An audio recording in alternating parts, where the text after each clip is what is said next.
Shri K N Gopinath, ആർക്കാണ് ഈ ദുരന്തത്തിന്റെ ഉത്തരവാദിത്വം? 5 കോടി രൂപയുടെ മത്സ്യസമ്പത്താണ് ഇല്ലാതായിരിക്കുന്നത് പെരിയാർ പുഴയിൽ. ഇപ്പോൾ മലിനീകരണ നിയന്ത്രണ ബോർഡിനോട് ചോദിക്കുമ്പോൾ ഞങ്ങളോട് ചോദിക്കാതെ ഇറിഗേഷൻ വകുപ്പ് ബണ്ട് തുറന്നു വിട്ടു, അത് ഗുരുതരമായി പോയി എന്നവർ പറയുന്നു. മലിനീകരണമുണ്ടോ, ഈ വെള്ളം മലിനജലമാണോ എന്ന് നോക്കേണ്ടതിൻ്റെ ഉത്തരവാദിത്വം PCBക്കാണ് എന്ന് ഇറിഗേഷൻ ഡിപ്പാർട്ട്മെന്റിന്റെ എഞ്ചിനീയർമാർ കൈകഴുകുന്നു. അങ്ങനെ ഇവർ അങ്ങോട്ടും ഇങ്ങോട്ടും പഴിചാരൽ മാത്രം നടത്തുമ്പോൾ നോക്കൂ, എത്ര ആളുകളുടെ ഉപജീവന മാർഗമാണ് ഇല്ലാതായത്. എത്ര ഗുരുതരമായ, നമുക്കിപ്പോൾ പ്രവചിക്കാൻ പോലും പറ്റാത്തത്ര വലിയ പാരിസ്ഥിതിക ആഘാതം ഇതിനോടകം ഉണ്ടായിരിക്കുന്നു. ഇത് ആദ്യത്തെ കാര്യവുമല്ല. ജനങ്ങൾ ആരോടാണ് ഉത്തരം തേടേണ്ടത് ശ്രീ ഗോപിനാഥ്? അല്ല, അഭിലാഷ് ചോദിച്ച ചോദ്യം പെരിയാറിലെ മത്സ്യഗുരുതയുമായി ബന്ധപ്പെട്ടത് ആർക്കാണ് ഉത്തരവാദിത്വം എന്ന് ചോദിച്ചാൽ അത് കുറേ കൂടി ഒരു സമഗ്രമായ ഒരു ചോദ്യമാണ്.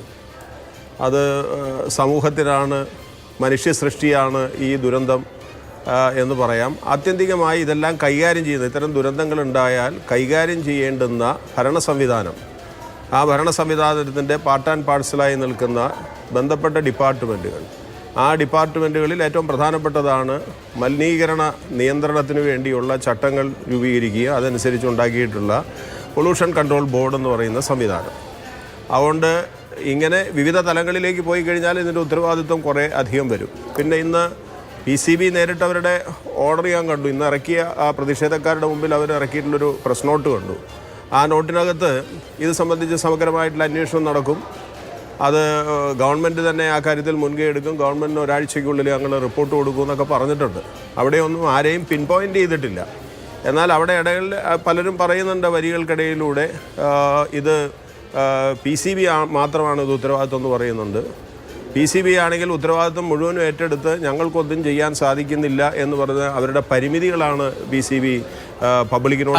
അങ്ങനെ പൊല്യൂഷൻ കൺട്രോൾ ബോർഡ് ഞങ്ങൾ നിസ്സഹായരാണ് എന്ന് പറഞ്ഞാൽ ജനങ്ങൾ എവിടെ പോകണമെന്നൊരു പ്രശ്നമുണ്ട്. 5 കമ്പനികൾക്ക് പെരിയാറിലേക്ക് ജലമൊഴുക്കാൻ ഉത്തരവാദിത്വം അല്ലെങ്കിൽ അതിനുള്ള അവകാശം കൊടുത്തിട്ടുണ്ട്. പക്ഷേ ഈ നദിയുടെ നടുക്കേക്ക് വലിയ പൈപ്പുകൾ വെച്ച് ഒഴുക്കുന്ന ജലം അത് ഇവർ പ്രോസസ്സ് ചെയ്തതിന് ശേഷമാണോ അതോ നേരിട്ട് വിഷം ഒഴുക്കുകയാണോ എന്ന് ചെക്ക് ചെയ്യാനുള്ള ബാധ്യത പൊല്യൂഷൻ കൺട്രോൾ ബോർഡിന് ഉണ്ടല്ലോ. അത് അവർ ചെയ്യുന്നുണ്ടോ? അല്ല, പൊല്യൂഷൻ കൺട്രോൾ ബോർഡിന് അതിൻ്റെ ഉത്തരവാദിത്വം ഉണ്ട്. അവർ കൈമലത്തിയിട്ട് കാര്യമില്ല എന്ന് തന്നെ ഞാൻ പറയാൻ വന്നത്. അവരിങ്ങനെ പറഞ്ഞു, ഇന്ന് ഞങ്ങൾ നിസ്സഹായരാണെന്ന് പറഞ്ഞു എന്ന് പറഞ്ഞിട്ട് ചാനൽ ചർച്ചയ്ക്കകത്തൊക്കെ അവരെ പ്രതിനിധാനം ചെയ്തുകൊണ്ട് അല്ലെങ്കിൽ അവരുടെ സംഭാഷണം കേട്ട പലരും പറഞ്ഞിട്ടുണ്ടായിരുന്നു എന്നുള്ളതുകൊണ്ട് ഞാനത് സൂചിപ്പിച്ചതാണ്. അങ്ങനെ കൈമലത്താൻ പാടുള്ളതല്ല. എല്ലാവർക്കും ഈ കാര്യത്തിൽ ഉത്തരവാദിത്വം ഉണ്ട് എന്നുള്ള കാര്യത്തിൽ വസ്തുതയാണ്. പിന്നെ ഈ വ്യവസായ മേഖലയായതുകൊണ്ട് എപ്പോഴും നമ്മുടെ കുന്തമുന അല്ലെങ്കിൽ നമ്മുടെ ഒരു സംശയം സ്വാഭാവികമായിട്ടും നിൽക്കാൻ പോകുന്നത് വ്യവസായങ്ങളാണ്. അവിടെ വൻകിട വ്യവസായ സ്ഥാപനങ്ങളായിട്ടുള്ള കെമിക്കൽ ഇൻഡസ്ട്രീസ് പലതും അടഞ്ഞുപോയി. അതിൻ്റെ ബാക്ക്ലോഗായിട്ട് കുഴിക്കണ്ടം തോടിനകത്തും ഇടയാർച്ചാലിലും ഒക്കെ ഡെപ്പോസിറ്റ് ഇഷ്ടം പോലെ ഉണ്ടാവാം. അത് പതുക്കെ ഈ മഴവെള്ളമൊക്കെ വന്നു കഴിയുമ്പോൾ സ്വാഭാവികമായിട്ടും നാച്ചുറൽ ഫ്ലഷിങ്ങിൻ്റെ ഭാഗമായി കടലിലേക്കും കായലിലേക്കും ഒക്കെ പോയി ചീരുന്ന സ്വാഭാവിക പ്രക്രിയയിടയിൽ ചില ആശ്വാസം ഉണ്ടാവും എന്നുള്ളതല്ലാതെ ഇപ്പോൾ അങ്ങനെ പിൻ പോയിൻ്റ് ചെയ്യാൻ കഴിയുന്ന ബിനാനി സിങ്ക് ഇവിടെ ഇല്ല. അവർക്ക് ഡിലേ പോണ്ട് അടക്കമുള്ള സംവിധാനങ്ങൾ ഉണ്ടായിരുന്നു. എന്നാൽ പോലും അതില്ലെന്ന് ഞാൻ പറഞ്ഞു എന്ന് മാത്രം. HAL കമ്പനി മറ്റൊരു പ്രധാനപ്പെട്ട കീടനാശിനി ഉൽപ്പാദിപ്പിക്കുന്ന കമ്പനിയാണ്. ആ കമ്പനി അടച്ചുപൂട്ടി 2 വർഷത്തോളമായി അതിൻ്റെ പ്രൊഡക്ഷൻ പൂർണ്ണമായിട്ട് നിർത്തിയിട്ട് ഇപ്പോൾ ഇലക്ഷൻ സമയത്ത് അത് പൂർണ്ണമായി അടച്ചുപൂട്ടി. പെരിയാർ കെമിക്കൽസ് പോയി. എന്നാൽ മറ്റ് ചില സ്ഥാപനങ്ങൾ അവിടെ വർക്ക് ചെയ്യുന്നുണ്ട്. പക്ഷേ അവിടെ നിങ്ങൾ പറഞ്ഞ പോലെ 5 കമ്പനി മാത്രമല്ല, ഏതാണ്ട് 10, 200, 300 വ്യവസായശാലകൾ കേരളത്തിലെ ഏറ്റവും വലിയ നദിയായ പെരിയാറിൻ്റെ തീരത്ത് അതിൻ്റെ എക്സ്ട്രീം എൻഡിനകത്ത് പ്രവർത്തിക്കുന്നുണ്ട്. വെള്ളത്തിൻ്റെ ലഭ്യത കണക്കാക്കിക്കൊണ്ടാണ് അവിടെ ഒരു വ്യവസായ മേഖലയായിട്ട് വളർന്നു വന്നത്.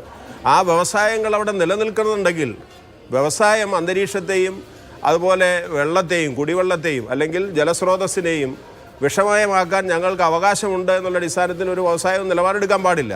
അങ്ങനെ നിലപാടെടുക്കണമെങ്കിൽ അത് അംഗീകരിക്കാൻ സമൂഹത്തിന് പറ്റില്ല, അധികൃതർക്കും അത് സാധ്യമല്ല. അതുകൊണ്ട് പകരം ബദൽ സംവിധാനം നമ്മൾ കാലമായി ചർച്ച ചെയ്യുന്നു. ഒന്ന്, പൊല്യൂഷൻ കൺട്രോൾ ബോർഡിൻ്റെ ഏലൂരിലെ സർവൈലൻസ് ഓഫീസ്, അവർ ആളില്ല, പരിശോധന കൃത്യമായിട്ടില്ല എന്നുള്ള നിലയിൽ കൈമലർത്താൻ പാടില്ലാത്ത വിധത്തിലേക്ക് അത് കൃത്യമായി എക്യുപ്ഡ് ആക്കേണ്ട ഉത്തരവാദിത്വം സംസ്ഥാന ഗവൺമെൻറ്റിനാണ്.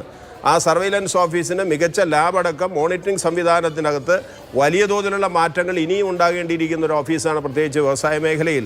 പിന്നെ ഏറെ കാലമായി പല കൊല്ലങ്ങളായി ചർച്ച ചെയ്യുന്നതാണ് റിവർ അതോറിറ്റി. സ്റ്റാറ്റ്യൂട്ടറി പവറുള്ള റിവർ അതോറിറ്റി ഇത്തരം കാര്യങ്ങൾ മാനേജ് ചെയ്യാൻ വേണ്ടിയാണ്. ശരി. ആ റിവർ അതോറിറ്റി രൂപീകരിക്കാൻ ഗവൺമെന്റ് ഇപ്പോഴും കഴിഞ്ഞിട്ടില്ല. അത് പെരിയാറിന് മാത്രമായി ഒരു റിവർ അതോറിറ്റി വേണോ, അതേ കേരളത്തിലെ 44 നദികൾക്കും കൂടി വേണ്ടി റിവർ അതോറിറ്റി വേണോ, ഇങ്ങനെയൊക്കെയാണ് പറയുന്നത്. പക്ഷേ എപ്പോഴും കൂടുതൽ പ്രശ്നങ്ങൾ ഉണ്ടാകുന്നത് ഇവിടെയാണ്. എന്നാൽ ചാലിയാറ് ഒരു വ്യവസായം പോലും ഇല്ലാത്ത, ഉള്ള വ്യവസായം നേരത്തെ തന്നെ പൂട്ടിയ കിള്ളിയാറ്, ഇങ്ങനെയുള്ള പല സ്ഥലത്തും മാലിന്യ പ്രശ്നങ്ങളുണ്ട്.